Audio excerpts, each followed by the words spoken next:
Welcome to Gold Derby. I'm senior editor Denton Davidson here with a fantastic actor and comedian, but most importantly known as the artist formerly known as Dust Bunny on The Masked Singer, Andy Richter. Who put you up to this, and what was it like being on that stage? Well, they asked, and I said yes. That was who put me up to it. And a paycheck. It's a nice paycheck, so I said yes. They actually had asked me a few years ago to be on the show, but I was doing the Conan TBS show, and I didn't have time. I had a life and kids and stuff, and it is especially if you go on through it, there is a bit of a commitment to spending some time with the show. Um, but this time I had unfortunately too much free time, and I said sure, and it was also like a challenge that I made to myself to do something that I'm not entirely comfortable with, which is singing in front of people. I'm Yeah. not a singer. I don't know music. So, when they would be like, you're a little flat, like, I don't know what that means, or they're like, hit the C note. I'm like, I don't know what a C note is. That's $100 bill as far as I know. But it was fun. It was really fun. It's a great staff on the show, like the producers that I worked with and the vocal coach.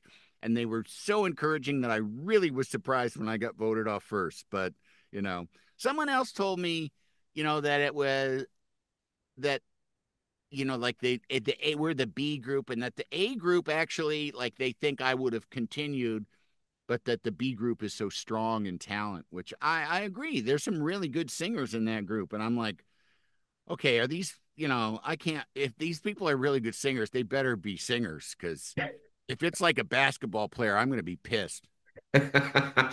Well, it does really depend on what group you're in. Yeah.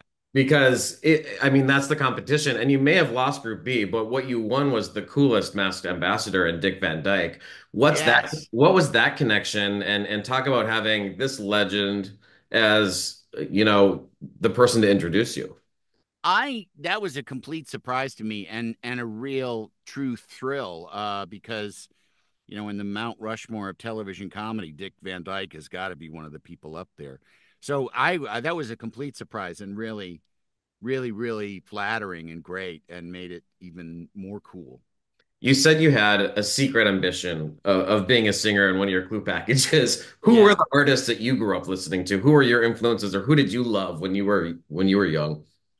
Oh, I mean, my musical tastes are all over the map. And now that I'm old, they're all old. Like I don't know any new music. And I still, and what's great about today now with streaming services and stuff is that you can, like, there's still a lot of old music that you don't know, that a person doesn't know about that you can discover. And I've been, over the past however many years, but there's all kinds of old music that older art, artists from the 60s or 70s or 80s that I was unaware of that I get a chance to discover. But in terms of who I wish I could sing like, it would be people like Lou Rawls, another like an amazing voice, Sam Cooke. George Michael is like an amazing voice. Freddie Mercury, like, it'd be amazing to be able to sing like those guys. And you also mentioned some of your famous co-stars, but one thing that caught my attention is you mentioned that there was something with Marlon Brando Yes. and footage that would never be seen. Yeah, how do we get that footage? Do I dare ask what that footage is? It was from Scary Movie 2. And I'm in the beginning part of it. It's an Exorcist parody. The movie opens with an Exorcist parody. And I play the Jason Miller priest, and Marlon Brando was cast to play the Max von Sydow, the exorcist. Wow. Um, and he came in, and he was not, he was not very healthy. He had pneumonia. He had an oxygen mask, and from what I heard, he would take jobs and they'd say they're going to pay him, $10 million. and then he would show up for one day just to get like $4 million and then not be able to finish. And that's kind of what happened. He came in for a few hours. He was not well. But I did get to act with Marlon Brando and, sit alone and run lines with him. It was a pretty surreal experience. Wow.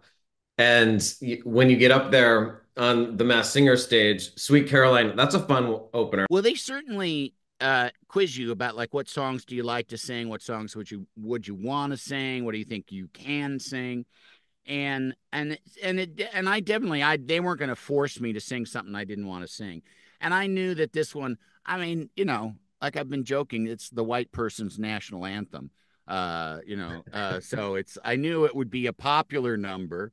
And a sing along, which couldn't hurt. I feel like, well, if I can get the room singing with me, it'll cover up my voice. That helps. Yeah, yeah.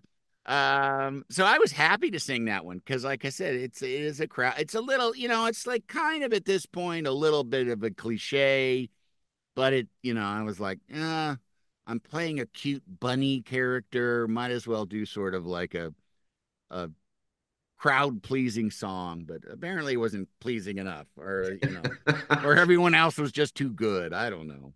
How did you get into character for Dust Bunny and Oh, there's no character. It's just a costume. No, well, I mean, that's what I was asking. I mean, you've played characters before. Was it cumbersome and difficult to move around in that? Because it looked kind of big. oh, absolutely. Absolutely. Yeah, no, it's like being Barney the dinosaur or something. You can't see, you have big sort of clown shoe, things on your feet. And and there was there was a time when they wanted to get a low angle shot of me and it was backstage and it was very, kind of confused. It wasn't, and it was, at showtime and they were trying to get B-roll of me moving around backstage and they put a camera on the floor in front of me and I can't see, and I walked right into the camera and knocked a cameraman over. And I was like, sorry, but, I can't, literally could not see 6 feet in front of me. Like anything on that was on the below eye level, 6 feet in front of me,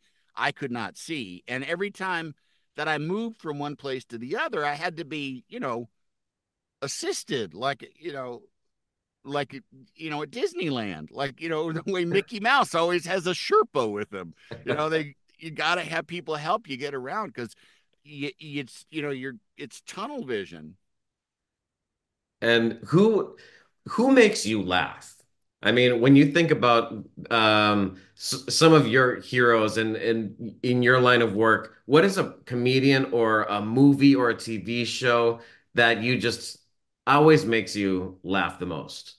Oh, well, I mean, there's so many of them. And most, the ones that I laugh the hardest with are, probably my friends, people like Conan O'Brien's. I don't know if you know, but he's pretty funny. Um, but then, there's people like Will Ferrell, I mean, I've known Will for years and he truly is like, there's just things he does that on the page are nothing. And then he does them and it's just funny. There are just people that are blessed with with being funny, and other people might try to do the same thing or say the same thing and it just won't work. Um, but yeah, like shows wise, uh, I think you should leave. Tim Robinson, that show is really really funny. And I like absurd things. So that's a really good one. There's a good show from Australia called Colin from Accounts that Harriet Dyer and Patrick Bramall make. It's on Yeah, people love that show. No, Paramount Plus. Paramount Colin from Accounts. And I'm not even like a big sort of, it's kind of a romantic comedy, sort of sitcom. And I can't stand that stuff, but it's really quality stuff, really good stuff.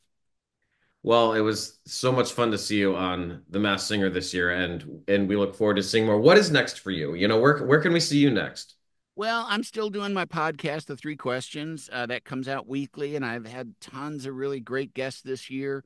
I do a live radio show on Wednesdays, or it's mostly live. Sometimes it's not live, but on Wednesdays, it's called the Andy Richter Collins Show on Channel 104 on Sirius XM Radio, which is just me and a special guest host, and taking calls from people about different silly topics like dating disasters or bad parenting or bad teachers, uh and it's about the most fun I have in my week.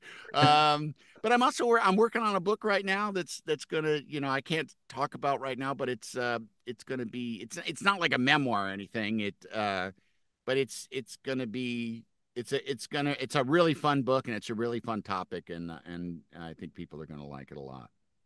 Well, we'll look forward to that. And congratulations on the Dick Van Dyke ambassador, if nothing else. And Thank you, Denton. it was fun to see you on The Masked Singer. And thanks for chatting with Gold Derby today.